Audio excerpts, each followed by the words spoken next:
Sí, bueno, lo primero. ¿Así ahora? Vale. Lo primero, dar las gracias, como he debido, a la organización, en concreto a Pablo, a Alejandro y a Guillermo, y luego, sobre todo, a Óscar del Campo, que fue el que me metió un poco en este salado, ¿no? Si sigue Alejandro, directamente me siento, digo, hay que hacerlo así y se acaba mi ponencia, ¿no? El título no es lo más acertado, la verdad, como veréis a lo largo de la exposición, ¿no? Porque el venir aquí con un público, sobre todo centrado en jardines históricos, no es sencillo. Yo siempre que voy a una charla, miro a ver a quién estoy hablando, y aquí todos ya tenéis un nivel técnico muy elevado y una especialización ya muy concreta, ¿no? Si bien en los últimos años he estado trabajando más a nivel estratégico, elaborando planes directores de arbolado, planes de gestión, o incluso recientemente el plan de biodiversidad de la ciudad de Madrid, mi leitmotiv ha sido siempre la sanidad vegetal. Empecé hace 20 años y a día de hoy es un poco lo que me mantiene vivo, y lo que me mantiene vivo es ver antes de que muera y que se gestione las cosas correctamente sin fitosanitarios, básicamente, ¿no? Bueno, para que os hagáis una idea, mi hija el otro día coge el móvil, ¿no? Y dice: joder, papá, todos los amigos todos los padres de mis amigos tienen fotos de fiestas y tal, y tú solo tienes árboles muertos, ¿vale? Pues eso es un poco mi día a día y mi profesión, ¿no?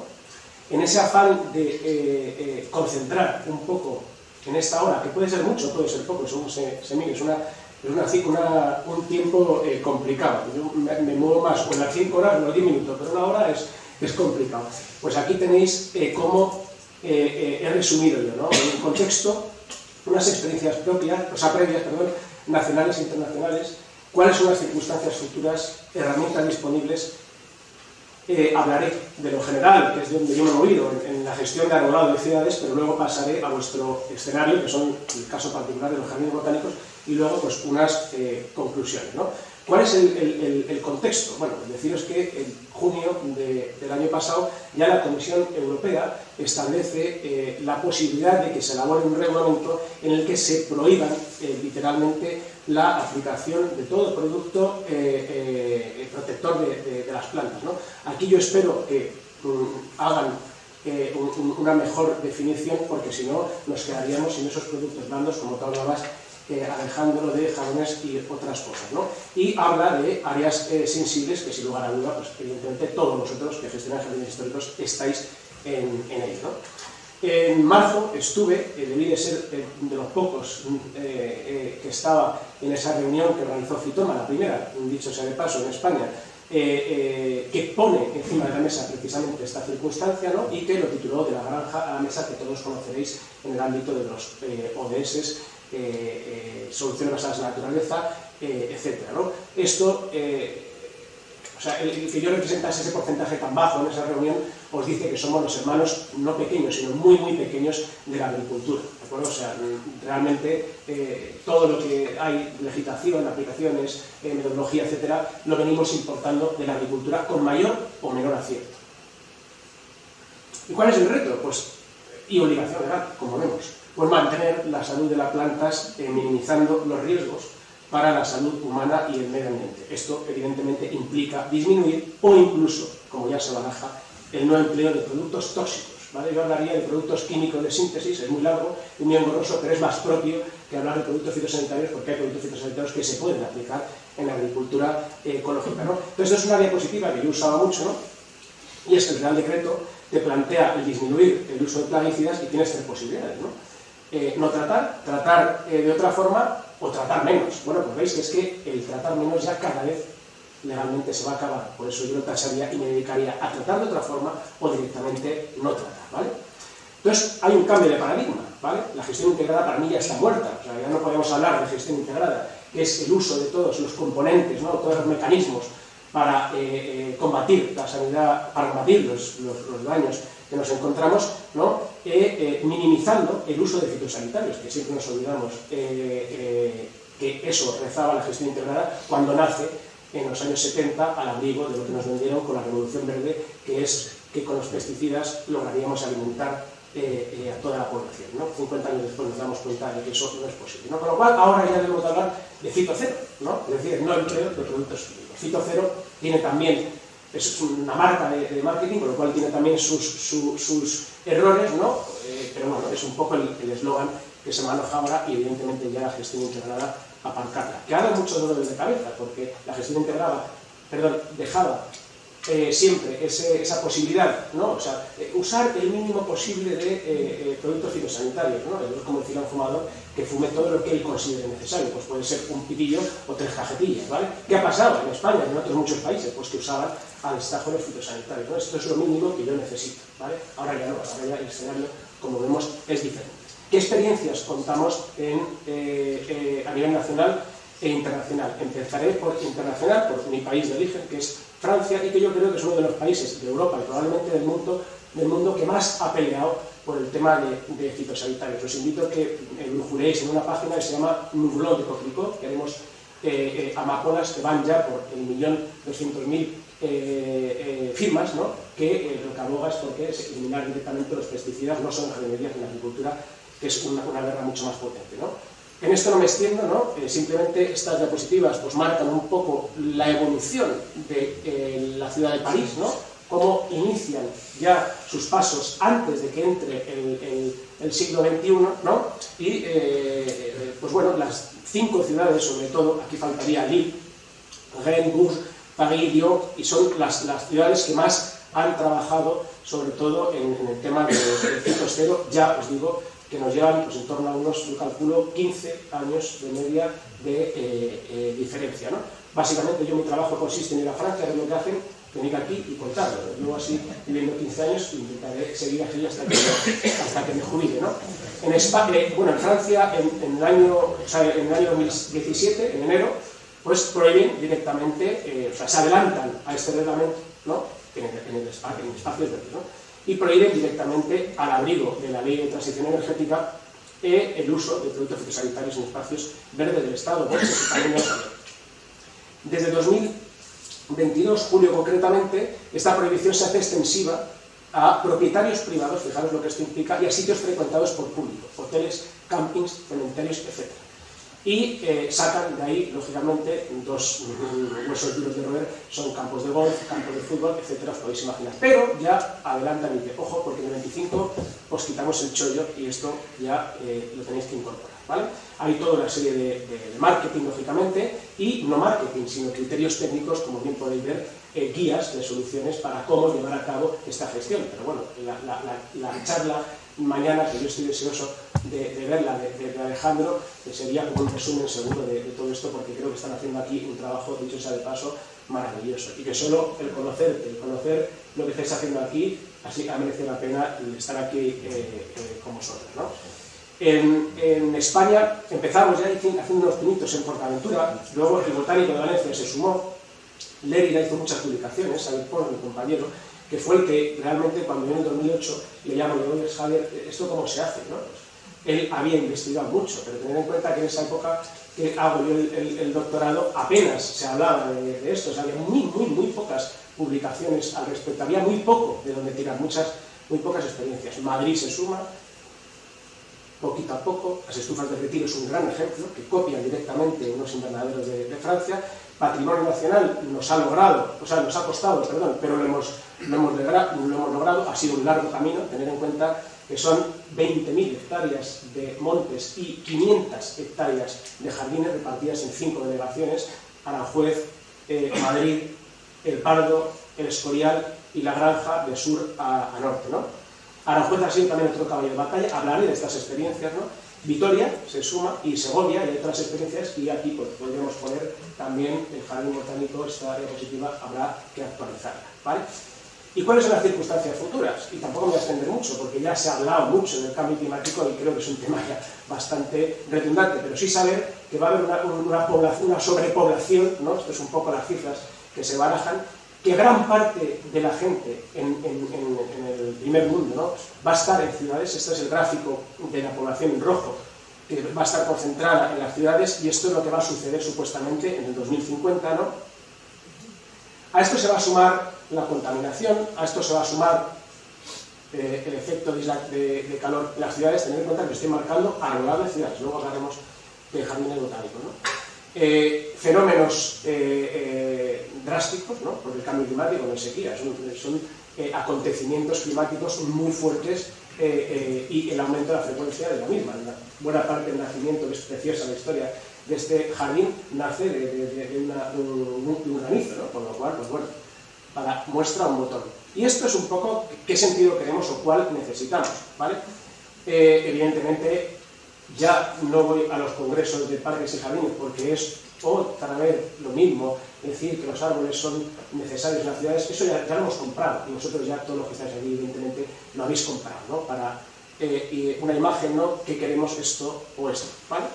Pero sí que es importante, es que todos los que estáis aquí tenéis que ser capaces de trasladar, no mirarnos el ombligo, sino de trasladar esto mismo a la ciudad, al ciudadano. Eso es el gran reto que tenemos los que nos dedicamos a esto. Y aquí viene el cambio de paradigma, que es que ya no podemos hablar de jardín, ¿no? Como un terreno donde se cultivan plantas con fines ornamentales. Tened en cuenta que ornamental viene de ornato, que es una cosa que es prescindible, ¿vale? Sino que ya tenemos que hablar de un bosque urbano o a mayor escala de infraestructura verde necesario para la vida de las ciudades, ¿no? Lo que se está hablando de la renaturalización, ¿vale? Que fijaros qué interesante que todos los que estáis aquí podéis en el futuro, y ya lo estáis haciendo, convertiros a aportar una parte de salud a los ciudadanos, ¿vale? Las ciudades no van a ser habitables si no hay árboles, si no hay naturaleza.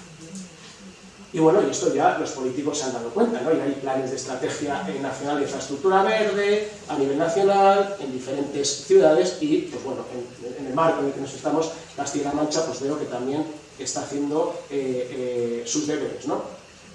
Y claro, el reto, ¿no? Es, tenemos una herramienta, ¿no? Que son los árboles, la naturaleza en general, los jardines botánicos no son solo árboles, evidentemente, ni la infraestructura verde, son solo árboles, pero sí que es verdad, y barriendo para casa, es el eje principal, ¿vale? Es la columna vertebral, porque las herbáceas y las arbustivas, no siendo especies complicadas como las que trabajáis vosotros, con dinero se cambian, pero un árbol de 100 años no es sustituible, ¿vale?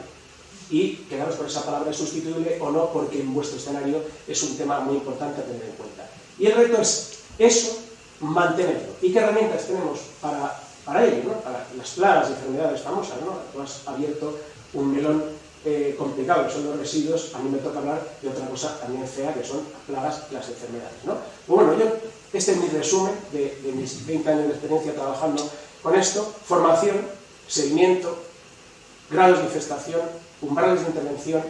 Hablamos, insisto, de ciudades, ¿vale? O jardines botánicos tienen otra tipología. Investigación de nuevos métodos y empleo de los existentes, estudios de eficacia y, por supuesto, divulgación. Iremos viendo ejemplos de sitios en los que hemos trabajado o hemos asesorado, ¿no? Evidentemente hay que formar equipos, porque la sanidad vegetal es una ciencia muy compleja, multidisciplinar y que abarca muchas otras ciencias diferentes. Por ende, si no formamos equipos que sepan diagnosticar, que sepan hacer un seguimiento correcto, ¿no? No tendremos una base sólida, ¿no? Los seguimientos, yo siempre digo a las empresas que se dedican o que han invertido en camiones o que han invertido en maquinaria, que hay que cambiar la balanza, ¿no? Que ese dinero no se puede perder, pero sí que hay que inclinar todo el dinero que antes se invertía en tratamientos, ¿de acuerdo?, invertirlo ahora en seguimientos. Para mí es fundamental, el seguimiento es la base de antes la gestión integrada, ahora el Cito cero, ¿no? Esto es lo que nos encontramos cuando empezamos a asesorar el Patrimonio Nacional en 2008. Yo pido todos los partes de tratamiento para ver qué es lo que estamos tratando y cuál es la problemática. Me encuentro que el 70% de lo que se tiraba entonces, que eran unos cuantos miles de litros, recaen en 6 tipos de tratamiento. Esto mismo me he dado cuenta a lo largo de mi vida profesional, que da igual que estés aquí, en Nueva York o en Singapur, rara vez sacas la segunda mano, ¿vale?, para hablar de lo que en mi entorno se llaman los daños clave o las plagas clave, ¿vale?, que son aquellas que te suponen un verdadero problema. Y en un jardín botánico veremos que es una circunstancia muy parecida. A día de hoy, esto directamente dejamos de tratar, ¿no? Cumplimos en no tratar, porque vimos que eran temas que no eran importantes tratar, que se estaban haciendo mal, ¿no? Y a día de hoy esto es un poco los daños principales que nos encontramos. castaño, teniendo en cuenta que hay miles de castaños, ¿no? Ahí tenemos Cameraria, tenemos Phytophthora, tenemos el socarrado. Pues ¿qué se ha hecho? O sea, se está empezando a cambiar de especie. No es fácil, porque hemos tardado casi 5 años y con muchísimos informes, porque son jardines históricos, ¿vale? Y no es sencillo cambiarlo. Para la cochinilla usamos control biológico y productos blandos, aceite parafínico, fitoseidos para la parra del boj, para procesionaria del pino, productos de origen natural, y para los debilitamientos de origen abiótico, pues mejoras del suelo. Otra parte importante es en las ciudades, muchas de las decisiones se toman debido a quejas del ciudadano, ¿no? O sea, claro, ¿y de qué se queja el ciudadano? Es lo primero que hay que preguntarse. En la ciudad como puede ser Madrid o Aranjuez, ¿de qué se queja? Porque habrá que ver de qué se queja y cuántos se quejan, ¿no? Pues hemos hecho muchos estudios en este sentido y creo que es interesante también y una magnífica herramienta, ¿vale? No me detengo en el ejemplo de Aranjuez por ir un poquito más liviano, ¿no? Los grados de infestación, que no podemos aplicar evidentemente en un jardín botánico porque no hay cultivos específicos como los encontramos en una ciudad, es una magnífica herramienta para los que nos dedicamos a la gestión, al asesoramiento en ciudades. Fijaros, para un gestor como el de Aranjuez, esta imagen del pulgón del olmo con un código semafórico de verde a granate, ¿no? de menos a más infestación en abril, y está la circunstancia que nos encontraríamos en mayo. Con dos imágenes puestas encima de la mesa del gestor, en 5 minutos ya puedes empezar a tomar decisiones. Tened en cuenta que son ciudades en las que antes el jardinero mayor, antes, os hablo hace 5 o 10 años, se paseaba, decía que hay mucho pulmón y trataban 2 o 3 pases en toda la ciudad. Eso es un escenario, en Córdoba sigue pasando, en muchísimas ciudades. Al final esa es la realidad, ¿no? Que se trata toda la ciudad sin discriminar. Pues con esto discriminamos. Es un trabajo que hicimos sobre los 50.000 olmos que hay en la ciudad de Madrid, en donde se planteaban hacer endoterapia, y dije, ¿qué vais a hacer endoterapia? Si ni siquiera sabéis dónde hay Gareduca, ¿no? Y entonces, pues con un equipo con 3 equipos, perdón, de 2 personas cada equipo, en la friolera de 2 meses nos peinamos 50.000 olmos y pues conseguimos esta magnífica información para tomar decisiones al respecto. Luego, tener en cuenta que en la agricultura se usa el umbral económico, ¿no? Que no voy a contar cuál es, porque es sencillo. Sin embargo, teniendo en cuenta que las plantas en la ciudad, los árboles, no tienen valor económico, ¿vale? Se usan otro tipo de criterios, de umbrales diferentes, de confort, estético, de funcionalidad, etc. ¿Vale? Eso es muy importante y una herramienta también muy interesante. Nuevas herramientas. Nosotros fuimos los primeros que hayamos importado, otra vez de Francia, la confusión sexual, hace 2 o 3 años en Madrid, en Majadahonda, en Patrimonio Nacional. Hicimos de hecho un pequeño artículo y alguna ponencia en algún congreso, ¿no? Y pues bueno, pues es una herramienta interesante para la profesionalidad, que es sin duda una de las plagas clave en muchas ciudades, ¿no? El control biológico, hablaba Alejandro del control biológico por conservación, ese es el futuro realmente. O sea, nos están vendiendo la gente con el control biológico, y me parece muy bien, ¿no? Que el control biológico es apasionante, pero tiene también es una moneda de doble cara, ¿no? Lo que no podemos es haber abandonado los productos químicos y ahora hacer el control biológico lo mismo que con los productos químicos. O sea, cambio de confidor y meto la Dalia. Hombre, vamos a actuar un poquito con sentido común, ¿no? Entonces, el control biológico está muy bien, y sobre todo al que hay que apostar es el control biológico por conservación, que nos ayuden lo que ya está presente, ¿no? Los alcorques vivos, evidentemente, cambian un poco la mentalidad de las ciudades y hacer control biológico por conservación.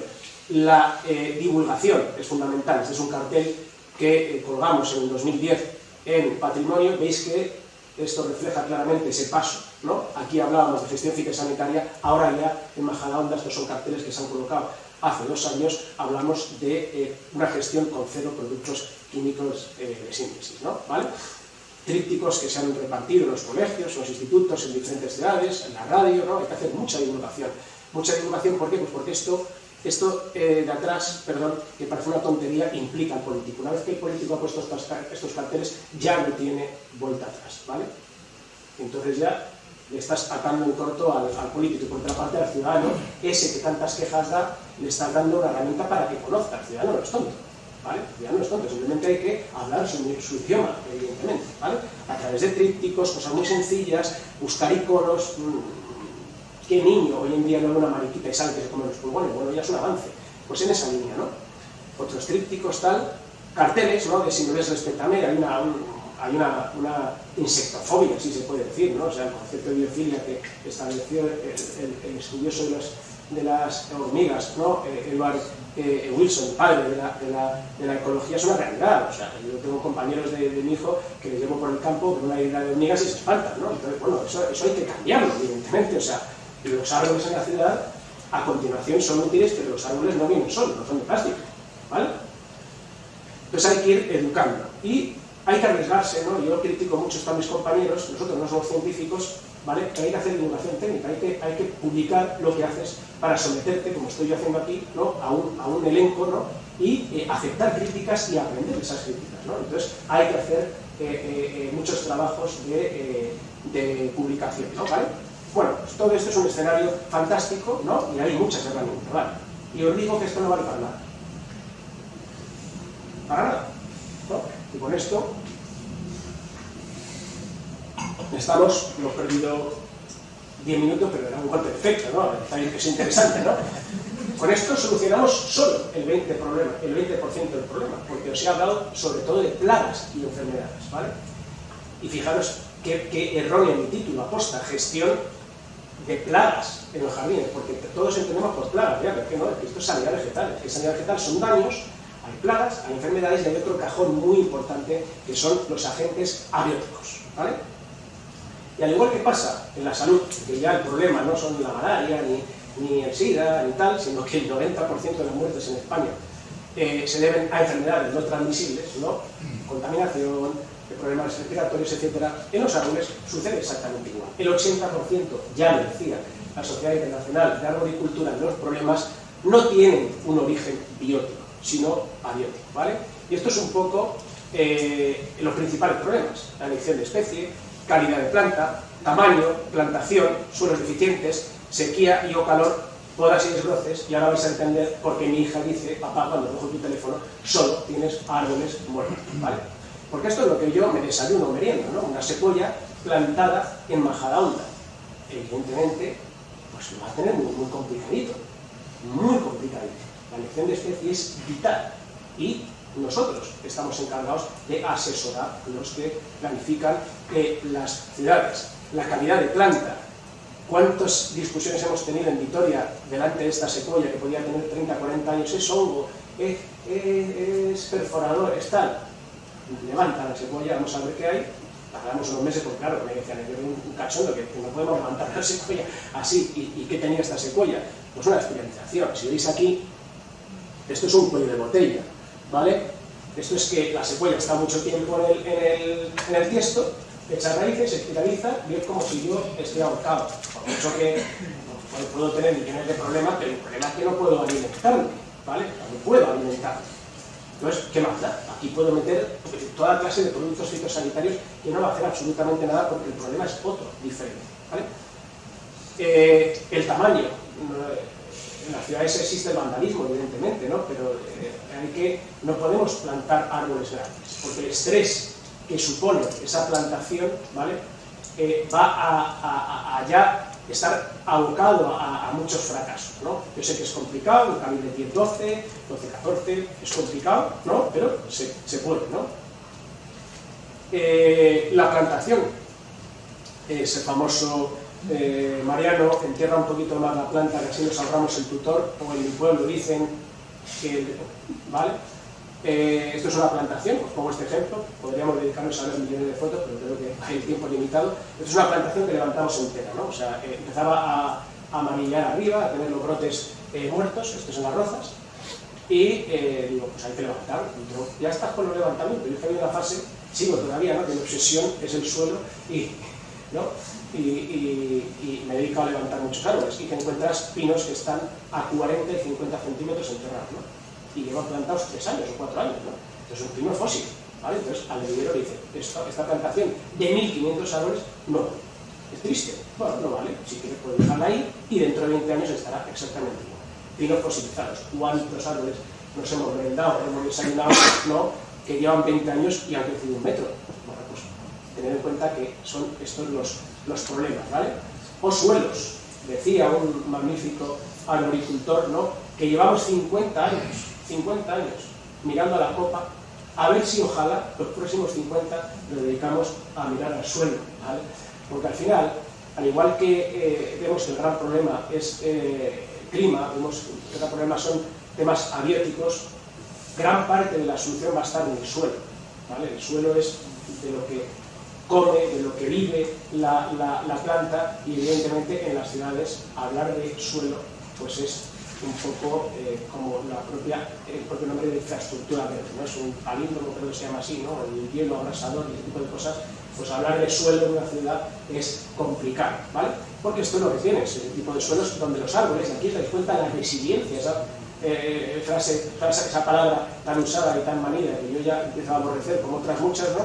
La resiliencia que realmente tienen los árboles. O sea, si es que si las ciudades tienen árboles, es maravilloso. O sea, que no sé ni cómo podemos tener árboles, ¿no? Compactación de suelo, falta de microbiota, etcétera, ¿no? Y por ahí es un gran trabajo, ¿no?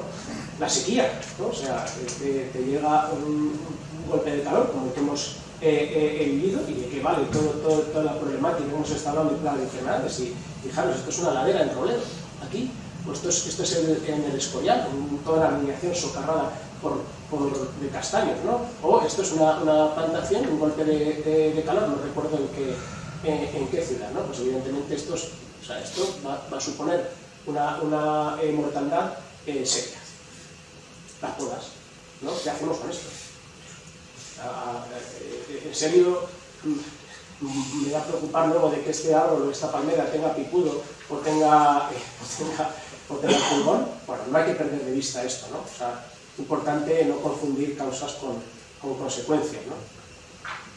Puesto, tienes unos árboles en vaso fantásticos, se tercian, pues luego vendrán los problemas, vendrá el oidio, vendrá el tigre, entonces el tigre y el oidio, o la antragnosis, que es causa, consecuencia, claro, ya está, consecuencia.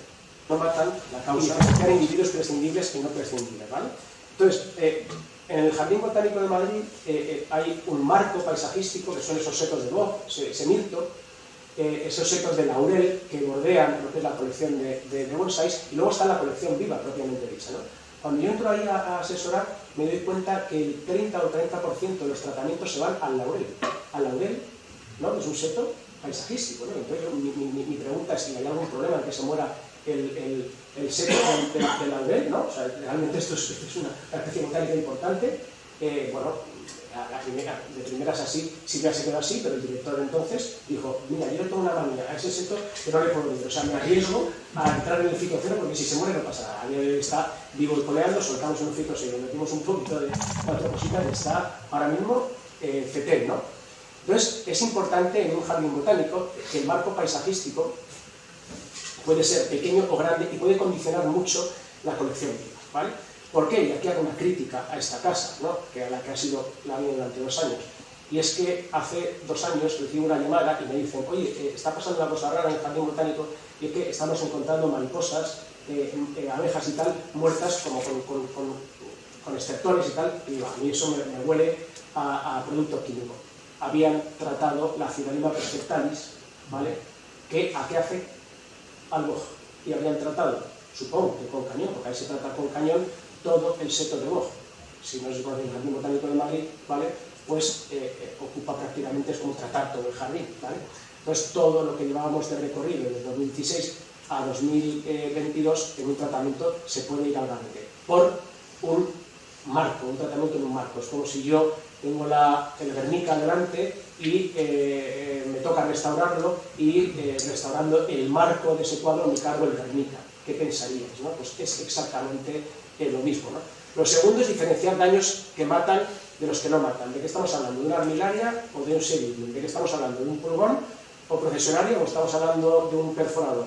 ¿De qué estamos hablando? ¿De un decaimiento abiótico o estamos hablando de una regresión del árbol, ¿vale? Entonces hay que diferenciar muy bien y tener bien claro en cada uno de nuestros diferentes espacios, entiendo que en la voluntad no será igual que en Albacete o tal, cuáles son las problemáticas reales y cuáles matan de los que no matan, ¿no? Ahí tener en cuenta, y en la salud humana sucede igual, están los factores de debilitamiento, ¿vale? Los factores de incitación y los factores agravantes. Los factores de debilitamiento siempre en un humano son la mala alimentación, dormir mal, los malos hábitos, no hacer deporte, etc. Y en una planta vienen a ser todos esos factores que hablamos, ¿vale? Tendremos que ver de todos esos factores, ¿vale? Cuáles nos llevan a matar, cuáles son los ejecutores, que normalmente suelen ser perforadores, suelen ser hongos que aprovechan ese fenómeno de debilidad. Pero no perdamos de vista el origen inicial de ese debilitamiento, porque si solucionamos el factor ejecutor, ¿vale? Estaremos solo enfocando en la punta del iceberg, no el grueso, ¿vale? Y por último, diferenciar individuos prescindibles de no prescindibles. Yo sé que es duro, ¿no? El sacrificar ejemplares, pero debemos de hacerlo. O sea, no nos puede temblar el pulso. O sea, si hay que acabar con estos árboles, en pro de los que quedan, hay que hacerlo. No se puede no tomar esa decisión por miedo. Entonces es muy importante saber dentro de tu jardín qué ejemplares tú estás dispuesto a sacrificar frente a otros. Oye, esto es una palmera que me llegó de México, solo hay este ejemplar, no sé qué. Esta es la betulaera, ¿no? La arlequiana, que solo queda en jardines botánicos, no hay tal. Pues esto es un ejemplar que no es prescindible, no es sustituible. Acordaros que al inicio os hablaba de esa palabra, ¿no? ¿Y de qué ejemplares son sustituibles? Por supuesto, todo el marco paisajístico es sustituible, pero dentro de la colección viva, ¿no? ¿A cuáles me puedo arriesgar a perder? Es duro y sé que me vais a criticar, pero es así. Seguro que eso Alejandro se lo ha planteado en algún momento, ¿no? Me voy para atrás, perdona. Estos son nuevamente problemas de plantación en el Alfonso XIII. Este es el árbol más antiguo del jardín de Montpellier, un Cercis siliquastrum, que, pues como veis, el suelo totalmente con cemento, ¿no? Pues afortunadamente se está levantando el suelo, ¿no? O sea, veréis que en Montpellier hicimos un informe y prácticamente todas las conclusiones iban a cambio del suelo, ¿no? a temas de compactación, cambio de uso, porque había una filidea, que es la filidea de los mensajes, es súper bonito, en el que se acercan los románticos, ¿no? Ahí como veis, ¿no? A colgar los mensajitos, ¿no? Entonces pues ahí con el paisajista, que era un atelier, un despacho muy importante de Montpellier, discutíamos, de hecho yo creo que se va a ejecutar, la posibilidad de realizar una pasarela para evitar este tipo de circunstancias en un árbol que tiene la friolera de 400 años, una filidea latifolia, ¿no? Entonces está muy bien, tú mantienes los mensajes, pero puedes que no se acerquen al árbol y que en vez de dejar los mensajes en el tronco, que me lo están raspando por una acción simplemente física, poner un buzón y lo hagan ahí. El efecto romántico queda igual, seguro que se van a quejar, como nos quejamos aquí cuando se dejó de fumar en los bares, pero a día de hoy, ¿quién vuelve a fumar en los bares, ¿no? Y mantienes ese uso. Fenómenos de competencia, ¿no? Tienes aquí un Celtis que no vale una porquería, por mucho que tenga 50 o 80 años, haciéndole competencia a otro sector abiótico, ¿no? Pues evidentemente se sugirió el podar. Aquí tienes una Arbutus andragne totalmente en sombra, ¿no? Que tiene un valor porque es un ejemplar singular, pues libérese despacio a este Arbutus que tiene de todo, tiene cochinilla, tiene tal, pues claro, si yo estoy así, ahogado, pues nos van a salir de toda clase de problemas, ¿no? Quitemos esa cuerda, ¿no? Para que puedan sobrevivir. Podas, ¿no? Este es un Dithyrambar orientalis, un ejemplar magnífico que podía pasar horas y se le había hecho una poda drástica hacía 30 o 40 años, ¿no? Pues ahora estamos recibiendo las consecuencias y estaba bastante bien dicho sea de paso, ¿no? O esta Vacuna conífera en el que veis aquí pues, un visitante sentado en un ejemplar singular y donde ponen el cartel al pie del árbol. Pues no, el cartel deberá ir al menos a 1 metro o 2 metros de la proyección de copa. Fijaros qué cosa más de perogrullo, ¿no? Pues es que ese tipo de cosas eran las conclusiones de ese informe, supuestamente tan sesudo, pero que eran cosas muy de sentido común, ¿no? O poner bancos al lado de la maclura para encima incitar a que la gente se siente ahí, ¿no? Bajo mi punto de vista, esto es un insulto a lo que hablábamos antes de saber valorar lo que es un árbol y saber valorar lo que es un bosque urbano, ¿no? En el Serre no puedo poner fotos al ser sabéis que lo compró un ucraniano, ¿no? Una de las mayores fortunas de Ucrania, y evidentemente firmamos, al trabajar allí, durante 3 años hemos estado, unos temas de confidencialidad, ¿no? Pero sí que hablaros que allí los grandes problemas que hemos encontrado nuevamente son problemas de suelo. Armillaria Phytophthora ha trabajado una microbióloga muy potente para todo el proceso de tratar de cómo convivir con Armillaria Phytophthora, porque hablar de combatir no hay nada. O sea, la Armillaria Phytophthora no se mata.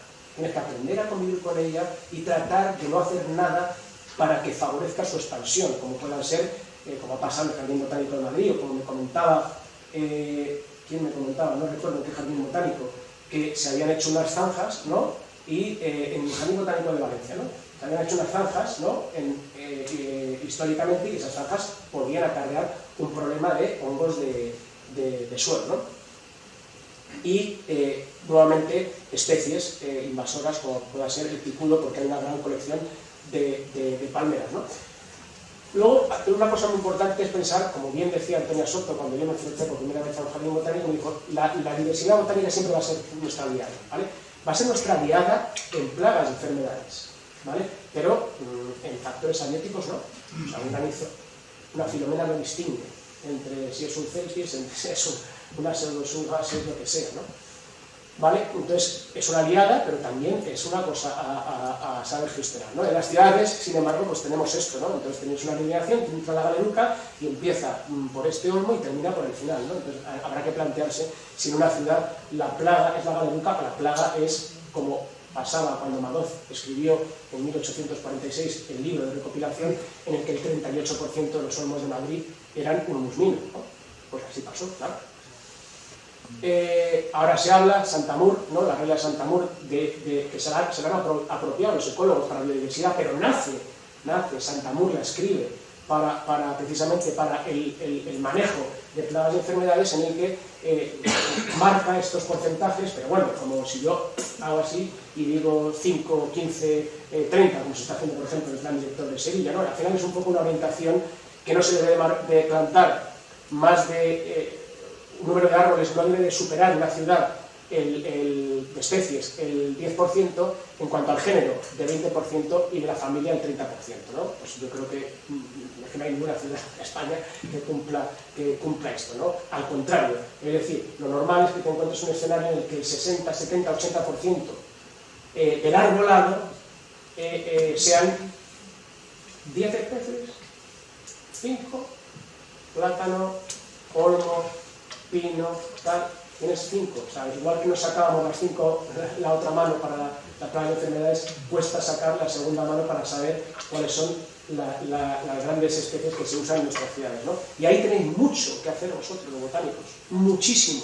Debéis de lograr conseguir que las ciudades sean grandes centros de experimentación de vuestro gran conocimiento. Y hablaba el otro día con Pablo Ferrandis, que me comentaba que eso sucedía, pero que desgraciadamente a mediados del siglo XX esa conexión entre los gestores de las ciudades y los jardines botánicos se pierde y debiéramos, yo me incluyo, tratar de subsanarlo, ¿no?